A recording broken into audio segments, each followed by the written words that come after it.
اهلا بيكم. تعالى احكي لكم قصه حبيبنا عماد اللي استثمر بنظام الفرانشايز، وهو مأكد لي ان هو مكسب وما فيهوش اي خساره، مع ان هو زي اي بزنس في الدنيا ولكن بريسك اقل. طب ايه اللي حصل مع حبيبنا عماد؟ اللي حصل ان النتائج ما كانتش متوقعه زي ما هو عايز، مع انه كان واثق ان هو درس الفرانشايز، راجع العقود، شايف امكانياته الماديه، حب الاندستري اللي هو هيستثمر فيها، ومع ذلك ما كسبش. طب يا ترى ايه السبب؟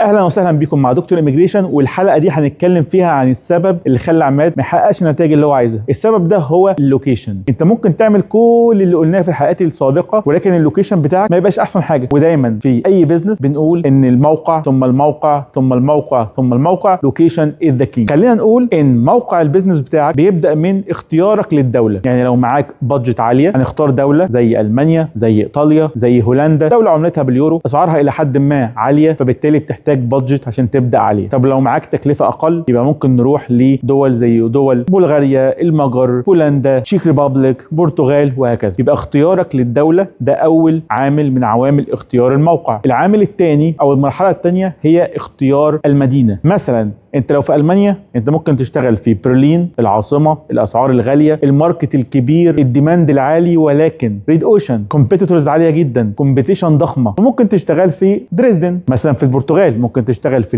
لشبونه، ممكن تشتغل في افيرو، ممكن تشتغل في بورتو اقل شويه. مثلا في بولندا ممكن تشتغل في وارسو، ممكن تشتغل في جدانسك، ممكن تشتغل في بوزنان. يبقى اختيار المدينه يعتمد على امكانياتك، يعتمد على تحليل السوق في كل مدينه. وطالما احنا بنتكلم عامه، باختصار الدول الكبيره والمدن الكبيره او العواصم بتناسب اكتر للبيزنس الكبير، البراند الكبير، سريع الانتشار، المعروف، المشهور، اللي عنده بادجت كبيره يقدر يستثمرها ويقدر ان هو ينتظر لحد ما يجي المكسب. فبالتالي يقدر ان هو يبقى عنده مكان، فبالتالي يقدر ان هو يبقى عنده بادجت يستثمرها وينتظر مده كبيره ويتحمل تكلفه الاكسبنسز والنفقات العاليه. لان طبعا دوله غاليه او عاصمه او مدينه كبيره هيبقى فيها الايجارات عاليه، هيبقى فيها الخدمات عاليه، هيبقى فيها مرتبات الموظفين عاليين. فانت محتاج بادجت عاليه عشان تقدر تكمل في دوله زي دي، وخاصه لو المدينه هي سنترال او المدينه هاب، فبالتالي هيبقى فيها كومبيتيشن عاليه جدا من براندات عالميه. فلو كنت لسه بتبدا بزنس فرانشايز في اوروبا، لا نفضل ولا نرجح ان انت تروح للدول الغاليه، لا نفضل ولا نرجح ان انت تروح للعواصم. الحاجه الثالثه هو اللوكيشن جوه المدينه. واللوكيشن جوه المدينه احنا بنقسمه لثلاث انواع، لان اللوكيشن جوه المدينه قد يختلف حتى لو كان جوه المدينه. واللوكيشن جوه المدينه احنا بنقسمه لثلاث انواع. النوع الاول هو البريميوم لوكيشن، ودوت غالبا بيبقى يا اما في السيتي سنتر، يا اما في المولات الضخمه او الشوارع الرئيسيه، زي مثلا في باريس في الشانزليزيه،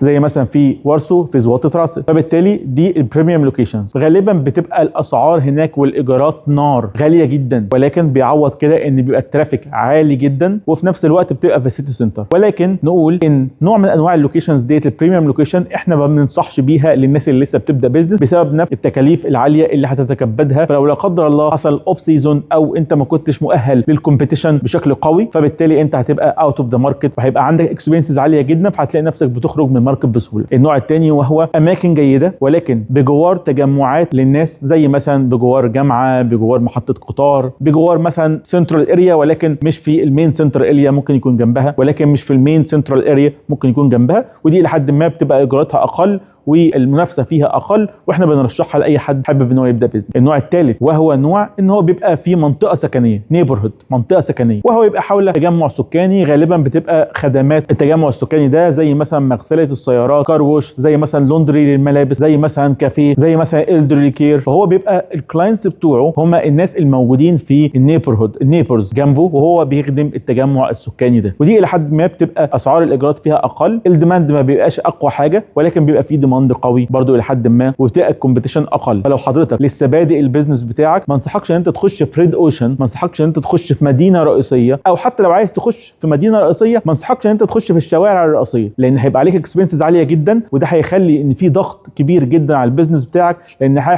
لانك لازم تبيع بسرعه عشان تغطي الاكسبنسز ديت. فالاول بتبدا بشكل بسيط في اماكن ما يكونش الاكسبنسز بتاعتها عاليه، وفي نفس الوقت بيبقى الديماند بتاعتها، وفي نفس الوقت الديماند بتاعها مش عالي، وفي نفس الوقت الديماند عليها مش قوي، وفي نفس الوقت الديماند في المنطقه مش ضعيف، وفي نفس الوقت الديماند في المنطقه بيبقى قوي.